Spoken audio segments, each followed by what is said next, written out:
మార్పు నేను కోరుకుంటే వస్తుందా? 2001లో కోరుకుంటే వచ్చిందా? రాలేదు. 2009లో కోరుకుంటే వచ్చిందా? చిన్నప్పుడు మా అన్నయ్య చెప్పాడు, నాకు ఒక చిన్న ఉదాహరణ. లెనిన్, రష్యన్ నాయకుడు లెనిన్, రష్యన్ రెవల్యూషనరీ లీడర్ ఒక మాట అన్నాడు. అదేంటంటే, మార్పు రావడానికి ఆల్రెడీ సమాజంలో గర్భధారమైన పరిస్థితులు ఉంటే నాయకుడు అనేవాడు వచ్చి మంత్రసాని పనిచేస్తాడని. ఈ రోజున మీరందరూ ఇంతమంది ఉన్నారు, మార్పును కోరుకుంటున్నారు. అది నా గొప్పతనం అనుకోవట్లా, మీరందరూ కోరుకుంటా ఉన్నారు.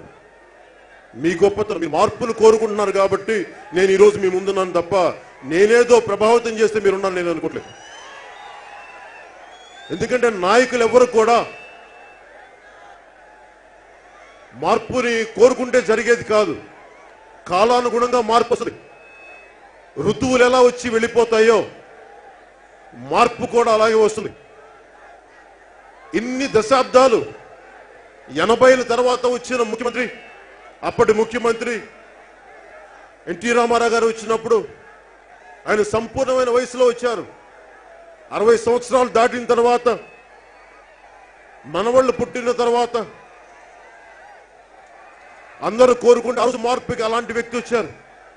నేను వారితో కంపేర్ చేసుకొని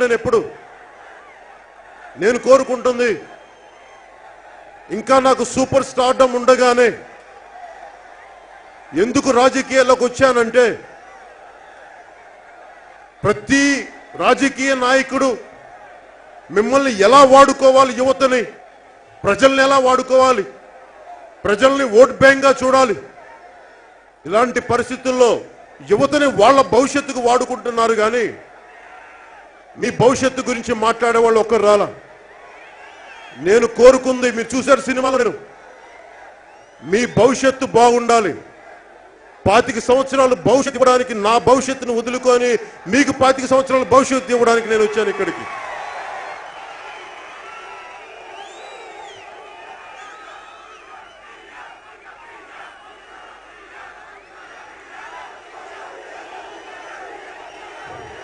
పోరాట యాత్ర స్టార్ట్ చేసినప్పుడు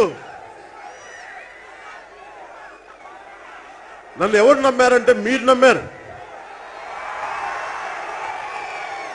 ఎందుకు మీకు మోకరెళ్ళి నమస్కరిస్తానంటే, నా ఇంట్లో వాళ్ళు, నా రక్తం నన్ను ఎంత నమ్మిందో తెలియదు,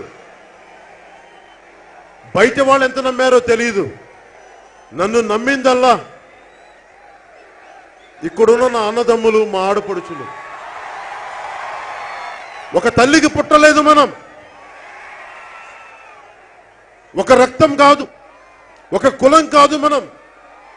మన కులం, మన మతం, మానవత్వం మనల్ని కలిపింది. పేగుబంధం కలపలేదు మనల్ని, విశ్వబంధం కలిపింది మనల్ని. నన్ను ఆశించి చాలా మంది వచ్చారు. జనసేన సపోర్ట్ చేసిన తర్వాత టీడీపీకి రాగా నా దగ్గరికి చాలా మంది వచ్చారు. మన సినిమాలు వద్దు, చంద్రబాబు నాయుడు గారిని అడిగి మంచి ఒక ఇన్ఫ్రా ప్రాజెక్ట్ తీసుకోండి, డబ్బు సంపాదించని చెప్పారు. అలాంటి తుచ్చమైన పనులు పవన్ కళ్యాణ్ చేయడు, కావాలని ఇంకొకటి చెప్పారు.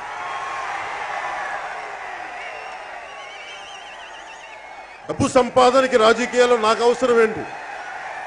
పట్టెడు అన్నం పెట్టమన్న నా అభిమానుల్లో, నా సైనికుల్లో ఒక్కరిని అడిగితే నాకు పట్టెడు అన్నం పెడతారు. రాష్ట్ర కవి, హిందీ రాష్ట్ర కవి దినకర్ చెప్తా, ప్రకృతి ఇచ్చే గుణం ఉంటుంది. ప్రకృతికి ఒక చెట్టు నీడనిస్తుంది, పండిస్తుంది, కాయలిస్తుంది. ఇవన్నీ ఇవ్వటం దాని సహజ గుణం. మనిషి కూడా అంతే సహజ గుణం. వచ్చేటప్పుడు ఒంటరిగా వచ్చాం, వెళ్ళేటప్పుడు ఒంటరిగా వెళ్తాం, ఏం తీసుకెళ్లేది లేదని. అందుకే నేను ఇవ్వడానికే వచ్చాను కానీ తీసుకోవడానికి రాలేదు నేను రాజకీయాల్లోకి.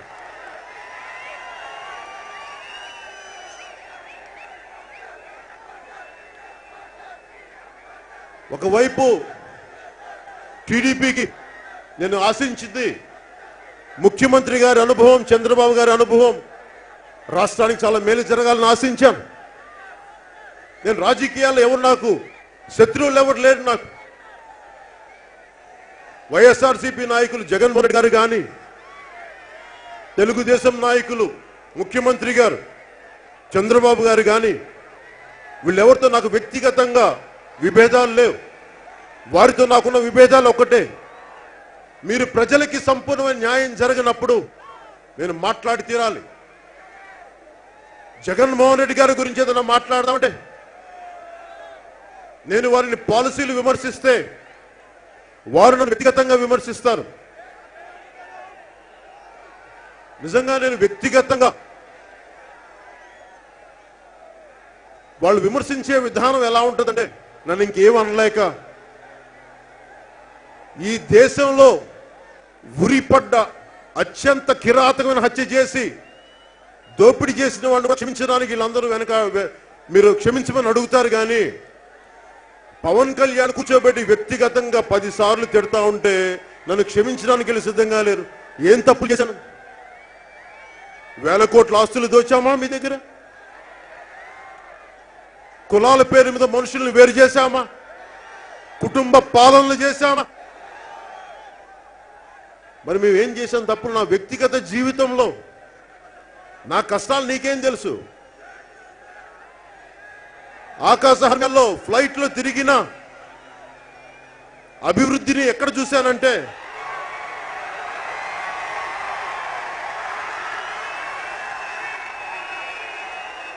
అభివృద్ధి నాకు ఎలా కనిపిస్తుంది?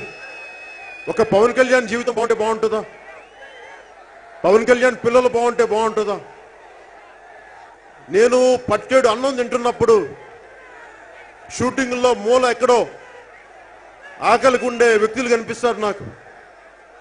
నా చుట్టుపక్కల సెక్యూరిటీ ఉంటే, ఒక ఏమీ లేని ఒక ఆడపిల్ల, ఒక జూనియర్ ఆర్టిస్ట్ సెక్యూరిటీ లేకుండా 10 మంది మగవాళ్ళు ఇబ్బంది పెట్టి అమ్మాయి బాగుండాలి, క్షేమంగా ఇంటికి వెళ్ళాలని కోరుకుంటాను. నా సెక్యూరిటీ కంటే కూడా ఆడపిల్ల భద్రత కోరుకుంటాను. ఫాస్ట్గా పిక్ చేయి. ఇదా ఇదా Tell me. Let me complete the question. The question is, any one famous movie dialogue. 1, 2, 3, 4, 5.